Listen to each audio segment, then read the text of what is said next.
Good morning, welcome back to my channel. আশা করবো তোমরা সবাই খুব ভালো আছো, আমিও ভীষণ ভালো আছি। তো আজকে হচ্ছে লক্ষ্মী পূজা, দীপাবলির লক্ষ্মী পূজা। তো কালী পুজোর দিন যে লক্ষ্মী পূজাটা হয় সেইটা আমাদের নিয়মে আছে, করতে হয়। তো তার জন্য আমি সকালবেলা উঠে এখানে একটু বাসন মেজে নিয়েছিলাম, কারণ গতকালকে রাত্রেবেলা খই মুরগি, নারকেলের নাড়ু এগুলো করেছিলাম। আমাদের 12 ভাজা আছে, মানে 12 রকম ভাজা, ডাল, ছোলা, বাদাম ইত্যাদি, মানে এরকম ধরনের জিনিস 12 রকম ভাজা, সেইগুলো করেছিলাম। তো কিছু বাসন পড়েছিল, সেইগুলো মেজে নিলাম, ঠাকুরের বাসন। আরও অনেক বাসন মাজা আছে, সেগুলো নিচে। চলো আমি নিচে যাই, আর পুজোর যা কিছু আছে, পুজোর নিয়ম কারণ তোমাদের সঙ্গে আমার সাধ্য মতন শেয়ার করবার চেষ্টা করব। তো চলো আজকে একটা নতুন ভিডিওতে তোমাদের সবাইকে অনেক স্বাগত জানাচ্ছি। তো চলো সঙ্গে থাকো আর ভিডিওটা কন্টিনিউ দেখতে থাকো। দেখতে দেখতে অনেকটাই বেলা হয়ে যাচ্ছে, সময়ের সাথে তাল মিলিয়ে পারছি না। তো চলো বন্ধুরা, আমি এখন নিচে যাচ্ছি। এখন নিচে গিয়ে প্রচুর কাজ পড়ে আছে, সেগুলো কমপ্লিট করব। তোমরা সঙ্গে এখানে থাকো। অনেক ঠাকুরের বাসন মাজা আছে।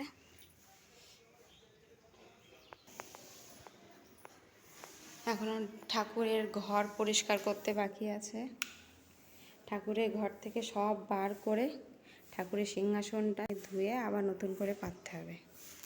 তো এখন ঝটপট করে বাসি ঘরটা মুছে নিই, নইলে বাসি ঘরে তো পুজোর জিনিসপত্র, পুজোর কাজকর্ম তো করা যায় না। উঠেছে কিন্তু অনেক ভোরে, প্রায় 4টের পরপরই উঠে গেছি। তো কিভাবে যে সময় কেটে যাচ্ছে বুঝতেই পারছি না। আর এখানে আমি পুজোর জন্য সমস্ত ফল টলগুলো মেঝেতে রেখে দিয়েছি, সবটা কিন্তু ধোয়া পরিষ্কার, তবুও পাশ দিয়ে আরেকবার করে মুছে নিলাম। আর কি বলি বলো তো, এত কাজ বাড়িতে যে অনেক মানুষ আছে তা কিন্তু না।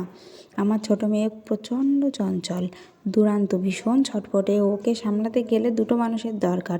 শাশুড়ি মা একাই ওকে সামলাচ্ছে, কি করব, টাইম দিতে পারছি না। তো একা হাতে কাজ করতে গেলে বাচ্চাকে তো কারোর না কারোর তো দেখতেই হবে, নইলে বেলা হয়ে গেলে পারবো না। আর আজকে পুজো যেহেতু অনেকটা বেলায় পুজো হবে, 3টের সময় ব্রাহ্মণ আসার কথা, ওই জন্য আমি সারা দিনটা পাবো, জানি না কতটা পারবো। তো আমার সাধ্য মতন আমি চেষ্টা করব সবটা করে নেওয়ার। তো দেখো বন্ধুরা, আগে একরকমভাবে এক পরিবেশে থেকে কাজ করতাম, আমার কাজকর্মের নিয়ম কানুন ছিল অন্যরকম, আর এখন সম্পূর্ণ আলাদা।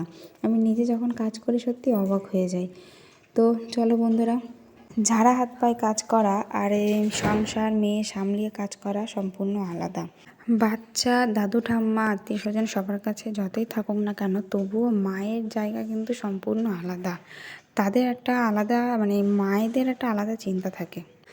আর দেখো, যতই কাজ করি, সম্পূর্ণ কাজ, এ টু জেড কাজ সব কিন্তু ক্যামেরাতে বন্দি করা সম্ভব নয়। আর সব কিছু যদি আমি সেইভাবে তোমাদেরকে দেখাই, অনেকটা টাইম হয়ে যাবে, ব্লগটা অনেকটা বড় হয়ে যাবে। তো যেটুকু আমি মনে করেছি খুবই দরকার, প্রয়োজন, তো সেটুকু তোমাদের সঙ্গে আমি শেয়ার করেছি। ওপরে সব বেডরুম, ডাইনিং, ব্যালকনি সব মুছেছি, আর নিচটা তো সব মুছে নিলাম। আর এখন স্নান হয়ে গেছে, এখন যাচ্ছি ছাদে জামা কাপড় নাড়তে। তো দেখো, চলো তোমাদের সঙ্গে অনেক কথা বলবো, আজকে অনেক কিছু শেয়ার করব। আমি কখনো এরকমভাবে নিজে হাতে সবটা সামলাইনি, এই ফার্স্ট টাইম। তো জানি না কতটা পারবো। তো চলো দেখতে থাকো। তো চলে এসেছি ছাদে, এখন জামা কাপড়গুলো নেড়ে নেবো। চান করে নিয়েছি, একটা নতুন নাইটি পরে নিয়েছি, এখন পুজোর কাজকর্ম করব তার জন্য। তো পুজোর কাজকর্ম করার সময় এখন ভালো কাপড় পরে সেজে গুজে সম্ভব না। তো চলো বন্ধুরা, এখন সিম্পলভাবে থেকে পুজোর কাজগুলো গুছিয়ে নিই, যখন পুজোয় বসবো তখন সেটা আলাদা ব্যাপার, তখন দেখা যাবে। চলো সঙ্গে থাকো আর দেখতে থাকো আমি সারাদিন কি করতে চলেছি। তো এখন অলরেডি অনেকটা দুপুর হয়ে গেছে, আর দুপুরে স্নান করে উঠে সমস্ত জামা কাপড়গুলো নেড়ে দিচ্ছি, কারণ আমি যদি এখন না নাড়ি শীতের বেলা ওগুলো শুকাবে না। তো চলো ঝটপট এগুলো করে এবার যাব পুজোর কাজে। তো জীবনে এতটা চেঞ্জ দেখে আমি নিজেই খুব খুশি। দেখো, চলিত কথায় বড়রা বলে থাকেন যে মানুষের সময় আর ভাগ্য সব সময় সমান চলে না। তো ঠিক তেমনই। চলো, আমি এখন রান্নাঘর বলতে বলতে রান্নাঘর হয়ে যাচ্ছে। আমি এখন চলে আসলাম ঠাকুর ঘরে, আর ঠাকুর ঘরে এসে সমস্ত ঠাকুর ঘরের জিনিসপত্রগুলো বাইরে বের করে নিচ্ছি, কারণ ঠাকুর ঘরটা এখন সুন্দর করে মুছে ধুয়ে আবার নতুন করে সব সাজিয়ে রাখতে হবে। আর আমি সিংহাসনটা সিংহাসনের পজিশনটা চেঞ্জ করব। তো চলো সেটাও তোমাদের সঙ্গে শেয়ার করব। আর আমার বড় মেয়েকে বলেছি তুই কাপড়টা এখানে পাতিয়ে ধরে রাখ, কারণ এখানে ফ্যান চলছে। কালী পুজোর সময় ওয়েদারটা এমনই ছিল, দিনের বেলা গরম আর রাত্রে ঠান্ডা। আর বর্তমান এখন তো ডিসেম্বর মাস চলছে, আমার ভিডিওটা দিতে অনেকটা লেট হয়ে গেছে আর আমি এখনই বসে এডিট করছি, তাই তোমাদের সঙ্গে শেয়ার করলাম। তো চলো বন্ধুরা, কেউ কিছু মনে করো না। তো আমার বড় মেয়ে ফ্যানটা চলছিল বলে কাপড়টা ধরে বসেছিল, কারণ ওখানে আমি পিকচারগুলো রাখবো তার জন্য। তো সিংহাসনটা বার করে নিলাম। এবার সিংহাসনটা বালতির জল দিয়ে সুন্দর করে ধুয়ে মুছে পরিষ্কার করে নেব। আর এই সময়টা কিন্তু ক্যামেরাটা আমার বড় মেয়ে আমাকে ধরে দিয়েছে। তো চলো বন্ধুরা, সিংহাসনটা ছাদে নিয়ে গেলে সবচাইতে ভালো হতো, কিন্তু আমি না ওই চাগিয়ে সিঁড়ি বেয়ে একা নিয়ে যেতে পারবো না। আর বাড়িতে তেমন মানুষও নেই যে আমাকে হেল্প করবার। আর ঠিক সেই মুহূর্তে সেই বড় সারপ্রাইজটা এসে হাজির। আমার 2 মেয়ের পিকচার দিয়ে একটা সুন্দর 3 ফোল্ডের আলমারি। তো সেটা ভাবলাম তোমাদের সঙ্গে শেয়ার করে দিই। আসলে এটা লক্ষ্মী পুজোর দিনই এসছে, ওই জন্য বেশি ভিডিওটা করতে পারিনি, কারণ ক্যামেরাটা ছিল আমার কাছে ঠাকুর ঘরে। তো চলো, ঠাকুর ঘরটাগুলো মুছে পরিষ্কার করে না নেওয়া পর্যন্ত আমি ঠাকুর ঘরটা গোছাতে পারছি না।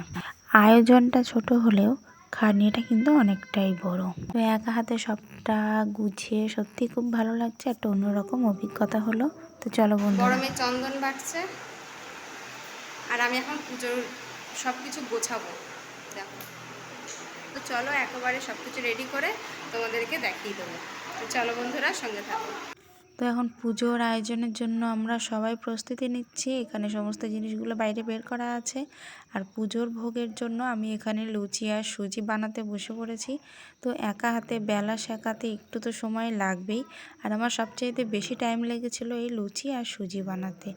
আসলে অনেকটা লুচি আর অনেকটা সুজি বানিয়েছি।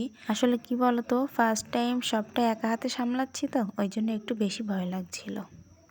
হাই ফ্রেন্ডস, পুজোর জন্য যোগাড়যন্ত্র সব কিছুই কমপ্লিট। আমি এখানে ফল কেটে নিয়েছি। আমি এখনও চেঞ্জ করিনি, তো পুরোনো একটা কাপড় পরে আমি বসে পুজোর আয়োজনগুলো করে নিলাম, কারণ নতুন কাপড় একটা পরবো। তো নতুন কাপড় পরে তো আর এসব কাজ করা সম্ভব হবে না, গরম লাগবে, অস্বস্তি হবে, অসুবিধা হবে, তার জন্য। আমার মেয়ে রেডি হয়ে গেছে। তো চলো, সবাই রেডি হয়ে গেছে, ছোটো মেয়ে ঘুমিয়ে পড়েছে। আর এখন বাজে 3টে বেজে গেছে, কারণ অমাবস্যা লাগলে তারপরেই তো পুজোটা শুরু হবে। ওই জন্য অমাবস্যা লাগার পরেই ব্রাহ্মণ আসবে না আমাদের বাড়িতে। তো চলো, সব কিছু এখানে রেডি আছে। ব্রাহ্মণ আসবেন, যেটা বলবে সেটাই ওনার হাতে ধরিয়ে দেবো। তো চলো, আমি রেডি হয়ে আসি, তোমরা ভিডিওটা দেখতে থাকো। হাই, তো এই হচ্ছে আমার সিম্পল লুক। আমি জানি আমার অতটাও ভালো লাগছে না, তবুও নতুন শাড়ি পরেছি তো নিজের মনটা খুব আনন্দ হচ্ছিল।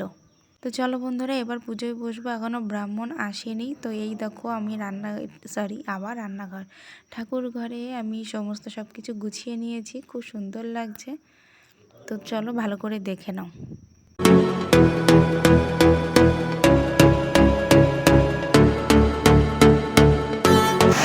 পুজো কমপ্লিট। আর আমার ছোটো মেয়ের মুখে একটা খই দিয়েছিলাম, তা কীভাবে খাচ্ছে, গাল থেকে ফেলে দিচ্ছে, ফেলে দিতে দিতে একটা লেগে গেছে। কি কি হয়েছে, খাচ্ছ? এখন বাজে 6টা। আর শীতের বেলা 6টা মানে তো বুঝতেই পারছো, অনেকটা রাত, মানে অনেকটা সন্ধে রাত। তো এরকম পুজো করা কমপ্লিট।